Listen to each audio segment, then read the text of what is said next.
વાત ફૂટબોલનો મહાકુંભ એટલે કે ફીફા વિશ્વ કપ જેને લઈને હાલ દેશભરમાં ફીફાનો ફીવર છવાયો છે ત્યારે અમદાવાદમાં રહેતા રેલવેના નિવૃત્ત કર્મચારી 86 વર્ષીય એન્ટોની જોસેફ સાથે ઝી 24 કલાકે વાતચીત કરી તેઓ છેલ્લા 45 વર્ષથી બાળકોને મફતમાં ફૂટબોલ શીખવાડે છે। ફીફા વિશ્વ કપ ભારતીયોમાં ફૂટબોલનો ફીવર વગેરે મુદ્દે એન્ટોની જોસેફે પોતાનું મંતવ્ય પણ જણાવ્યું। કહેવાય છે કે એક સ્પોર્ટ્સમેનમાંથી જે યંગ સ્પોર્ટ્સમેન હોય છે એ ક્યારેય મળતો નથી અને એવા જ દ્રશ્યો અમદાવાદમાં પણ સામે આવ્યા છે। મારી પાછળ અત્યારે હાલ જે દ્રશ્યો આપ જોઈ રહ્યા છો કે જ્યાં બાળકીઓ ફૂટબોલ રમી રહી છે, જ્યાં નાના બાળકો છોકરાઓ ફૂટબોલ રમી રહ્યા છે, આ ટ્રેનિંગ તેમને એન્ટોની જોસેફ આપી રહ્યા છે કે જેઓની ઉંમર 86 વર્ષની છે। હજી પણ યંગ સ્પોર્ટ્સમેન તેમનામાં જીવિત છે અને એટલા જ માટે તેઓ બાળકોને જે ફૂટબોલની ટ્રેનિંગ છે એ આપી રહ્યા છે।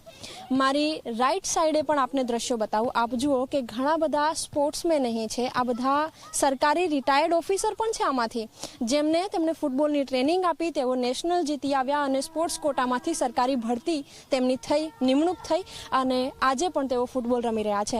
આ તેમની હવે જે મેદાને બાળકો જે રમી રહ્યા છે આ તેમની ત્રીજી પેઢી છે કે જેઓ ફૂટબોલ રમી રહ્યા છે। એન્ટોની જોસેફ કે જેઓ છેલ્લા 45 વર્ષથી મફત લોકોને ફૂટબોલની ટ્રેનિંગ આપી રહ્યા છે એવો અત્યારે આપણી સાથે ઉપસ્થિત છે, એમની સાથે વાતચીત કરીશું।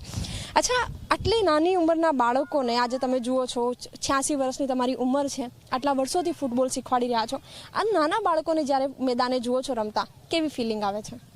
उनको देख करके मैं बहुत खुश होता हूँ कि इनको अभी से इंटरेस्ट है, कल के उठ के बड़े होकर के हमारा इंडिया 11 में आ सकते हैं लोग, ऐसा मैं उम्मीद रखता हूँ। अच्छा, कितने साल से आप बच्चों को सिखा रहे हो और आज तो जैसे आपके जो सरकारी ऑफिसर है वो भी रिटायर्ड हो गए हैं, तो इतने सालों का डेडिकेशन है, क्या उद्देश्य है आपका?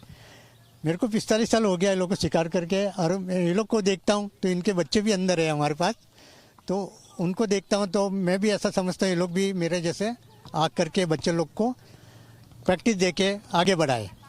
अच्छा, आपका बचपन कैसे रहा? फुटबॉल आप खेल रहे थे, फिर कहाँ तक आप गए, कौन सी कक्षा तक गए और क्या चुनौतियाँ रही? मैं ऑलराउंडर है, सब बैडमिंटन, टेबल टेनिस सब में जाता हूँ। मेरा मेन खाली फुटबॉल था, और उस समय पहले का ज़माना था, फॉरेन का टीम का, पहले को देख करके मैं बहुत ज़्यादा मेरा स्टेमिना मैंने 2 घंटे या 3 घंटे का बना के रखा था। उस टाइम पे पब्लिक को ऐसा लगता था कि क्या खाता है ये। मैं खाली वो लोग को यही बताता है कि मैं भगवान से पास ज़्यादा सेवा करता हूँ, बहुत प्रेयर करता हूँ हमारे जैसे दूसरे भी बने और इंडिया की टीम को आगे ले जाए। अच्छा, आप कौन से कक्षा तक जाके आए और उस समय पे क्या चुनौतियाँ थी? मैं उस टाइम पे स्टेट में यहाँ से खेला तो मैं 3 बार मेरे को कैप्टन भी बनाया। उस टाइम हमारी टीम में बजट कम था, बहुत कम था। उस टाइम में भी मतलब ट्रॉफी हम लोग जीत के लाया तो हम लोग का पेमेंट जो पॉकेट मनी मिलता है वो गवर्नमेंट ने ज़्यादा कर दिया था, उससे और खुश हो गए लोग बाग ने देखा इससे अच्छा फैसिलिटी मिल रहा है। अभी जो है मैं बोलता हूँ बहुत अच्छा फैसिलिटी मिला है, हमारी टीम इंटरनेशनल टीम में जा सकती है, बन सकती है। अच्छे अच्छे कोच अपना बहुत अच्छे कोच है, उनके ले जाके मैं यूँ बोलता हूँ 2-2 महीने का कोचिंग दे के तैयार करो, बच्चा क्यों नहीं तैयार होएगा, जाएगा, डेफिनेट जाएगा, ये मेरा उम्मीद है पूरा।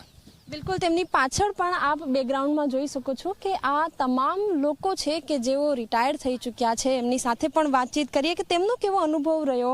આપણી સાથે અન્ય જે વ્યક્તિ છે એમની સાથે જોડાઈશું। અચ્છા, આપ જણાવો, એમની પાસેથી કોચિંગ તમે લીધી, સરકારી નોકરી પણ લાગી ગઈ, હવે તમારા બાળકો પણ અહીં રમી રહ્યા છે, કેવી રીતે જુઓ છો?